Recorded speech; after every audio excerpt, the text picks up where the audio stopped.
The Laughing Cavalier here, presenting to you another tale of these troubled times. And it's another unscripted video, or, well, I say unscripted, but I do have several several pages of angry notes I've written here. Now, if you watched my last Tudor Rant video, you will be aware that The Spanish Princess is getting a second season. And some of you are probably wondering, like, Cavalier, why are you just going on about this terrible series so much if you hate it? Well, it's kind of like the Jack the Ripper murders. They're horrible, horrible things, but you kind of want to know who did it. And, if I was alive at the time, I'd kind of want to know if they would strike again. And unfortunately, we know they're going to strike again. So, if you don't know, on the 26th of September, there was an article, which is actually the day I released Tudor Rant 3 by coincidence, which gave us a little bit of info about some of the casting for the new season.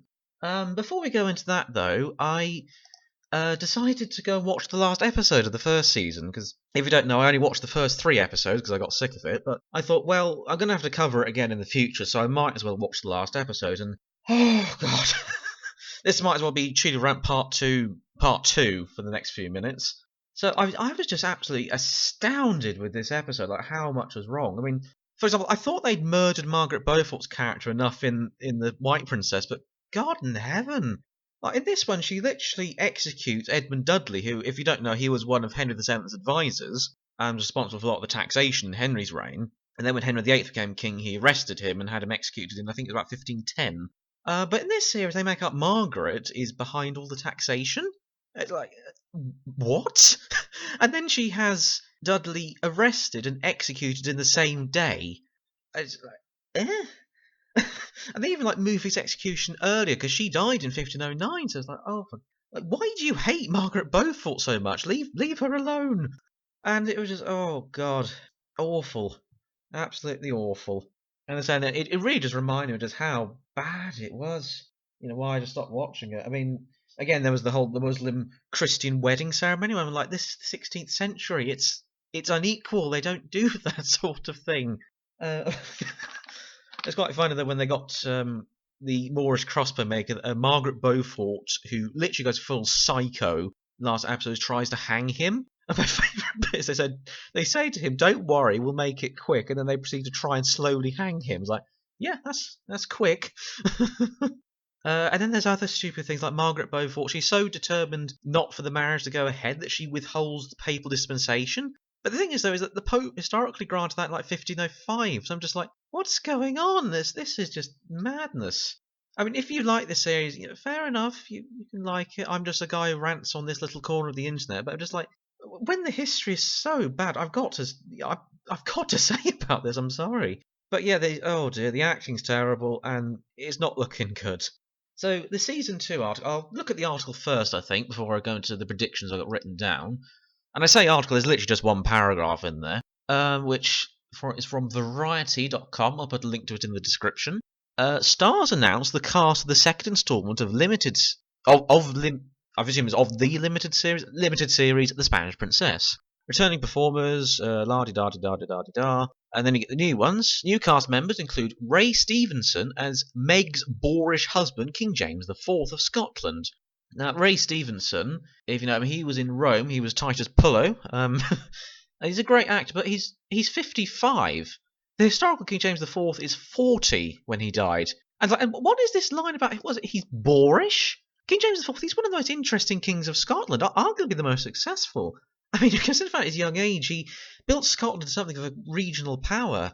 I mean, like I say, with the Navy, for example, he built, was it the Great Michael, I think it was called, which was twice the size of the Mary Rose. For a small nation like Scotland to build, a big, powerful warship and a big navy like that, and not to mention he managed to unite his country effectively behind him, which is a very big achievement, considering the fact he's got all the clans and the noblemen fighting each other. And honestly, had he not been killed at Flodden, he would have been remembered as one of the great kings of Scotland. But no, apparently he's boorish here. Cy Bennett is playing Princess Mary. And now, if you remember Princess Mary in the first season, she's about 11 or 12. And she's even in the last episode I saw, so it'd be quite interesting. Because by the time we get to this picture here, she should be about sort of mid-late teens. But the actress that got to play her is 29. It's like, have they never heard of teenage actresses anymore? I don't know. Why can't you cast people who are at least similar in age? Never mind. Maybe she'll be amazing. I don't know. I mean, she's been in such great films as what's this one? Oh, Leprechaun Returns. Oh God, this is not going to be good, is it? And then who else we got? Andrew Buchan. I can't pronounce anything. I'm sorry. Andrew Buchan as the upwardly mobile Sir Thomas More. And actually, he is a good actor. He was in Garrow's Law, I think it was. I've seen him in. He's decent. Actually, he might be a good More. Actually, who knows? Can't be any worse than what we've got so far. And then the final one is Peter Egan as Tudor stalwart General Howard. Now, I don't know why they refer to him as General Howard. He's the Earl of Surrey, really. Yet there are some general officer ranks appearing. You get like, but they usually have something in front of them, like Sergeant Major General or Lieutenant General or Captain General. And usually you prioritise their title first. So, if an example, like in World War II, Field Marshal Lord Allenbrook, he's usually abbreviated simply as Lord Allenbrook. The Duke of Wellington, he was a field marshal, but he's often referred to as the Duke of Wellington. It's what you tend to prioritise their superior title, I suppose. But then again, this is just a brief article, so it might mean nothing. I say he was Duke of Norfolk. He was initially Earl of Surrey, then he was made Duke of Norfolk after Flodden, which is the battle he won historically. More on that in the moment. But he might be all right. He's in the 70s. I think Surrey was about 70 odd at this point. So who knows? Now on to my predictions. And if you remember in the end of Tudor Rant 3, I predicted that they're going to have Catherine at Flodden. I think that's already been confirmed. And I'm glad I waited a week or two before I recorded this, because I've been sort of hate looking at the producer's Twitter. And obviously, be nice, don't go and be nasty to these people, even if I am nasty to them, because they've basically been filming the Battle of Flodden this week, apparently. And it's pretty much been confirmed that Catherine is going to be there, so oh joy. It's probably going to be like that scene in Return of the King, where the King of Scotland, he's going to be the Witch King of Angmar, and no man can kill me, and then Catherine's just going to go, I am no man, and kill him. But at least the Scots do have pikemen. I was honestly expecting them not to, but it has been confirmed the pikemen are there, which, if you don't know medieval armies, they kind of have countries have their own sort of niche things. So the French, for example, like cavalry and crossbowmen, that's kind of their thing. England, it's the longbow. And Scotland, ever since Bannockburn and all that sort of stuff, it was the pike. So thank God they've got pikemen. But they'll probably still cock it up. I imagine they'll probably have a load of Highlanders there. Fat Bastard from Austin Powers will be there, no doubt, leading on the bagpipes. What's that character in Samurai Jack? I've forgotten his name now. The wheelchair with the minigun with his daughters. They'll be there. Margaret will probably be there with the battalion. I don't know. So yeah, the English, they'll be stuck with their shields. When I was watching this last episode of the Spanish Princess, I noticed they've all got the same stuff they had in the White Princess. So no bell hooks. Probably maybe one or two longbowmen. Who knows? But they'll just reuse what they have, I'm afraid. So and they'll probably 3 days does not seem very long to film a battle sequence. Might just be me. So I've got a feeling they'll have like a massive build-up and then it'll be over in like 5 minutes. And there'll be no sense of, movement of forces, no mention like vanguards or the rearwards or whatever. And no doubt Norfolk will be next to useless, and then they'll have Catherine will just save the day. I think that's confirmed almost at this point. And like I mentioned, possibly Margaret will be there. Maybe not fighting, I don't know. The second one will probably be, I want to talk about, will probably be the 1513 campaign, which reminds me, I really need to finish that series off. That's over a year ago, something reminds me. And actually, only just today, I was reading the book by Charles Cruikshank. It's a bit of an old one now. I think it was, when was it published? I mean, this edition is in 1990. I think it even predates that, if I'm not mistaken.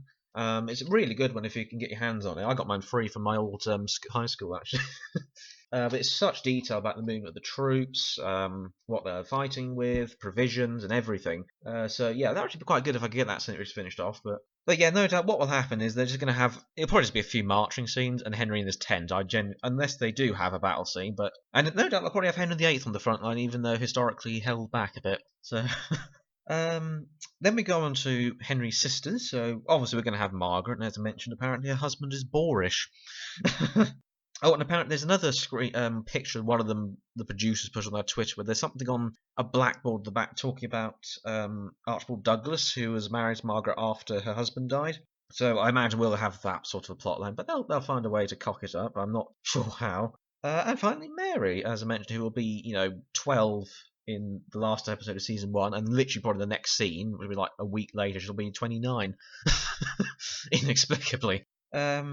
So yeah, those are the actors who are way too old. Like Mary was only born in 1496. So it's like, can't you just find somebody who's 17, 18? Like, I can understand, it's a bit tricky because there's such a difference. But you could have it like she's not in. Leave her out the last couple of episodes of the first season, and then introduce a bit later. Like I think War and Peace? BBC adaptation did that. One of the characters, I forget the character, he's a little boy early on, and then they sort of cut him out for an episode or two, and then it fast forwards about 1812, and he's about 15. He's like, oh yeah, that would make sense. He would now be a teenager because it's starting at 1804. So, but no, they won't do that. We'll definitely probably get her married to Louis XII. That should be interesting. Since there's the old legend is that Mary was so vigorous in the bedchamber that she gave the old bugger a heart attack. But whether that's true, I don't know. Possibly, I wonder if we'll go as far as the birth of Mary I not the then Princess Mary in 1516. So, and I do fear, by the way, they're probably going to do yet another adaptation of the other Boleyn Girl. So yeah, I thought I'd just do this one quickly because I've been busy writing my script for Waterloo Part 2. It's about done now. I'm probably just going to have to rewatch the movie once more just to get a bit more detail, and then I think that's going to be November now because I've got a lot to work on with that video. So yeah, but I might have a couple little videos coming out soon. We'll see how they go, just to keep you over until I can get the Waterloo review out. So anyway, this has been the Laughing Cavalier, wishing you a good day.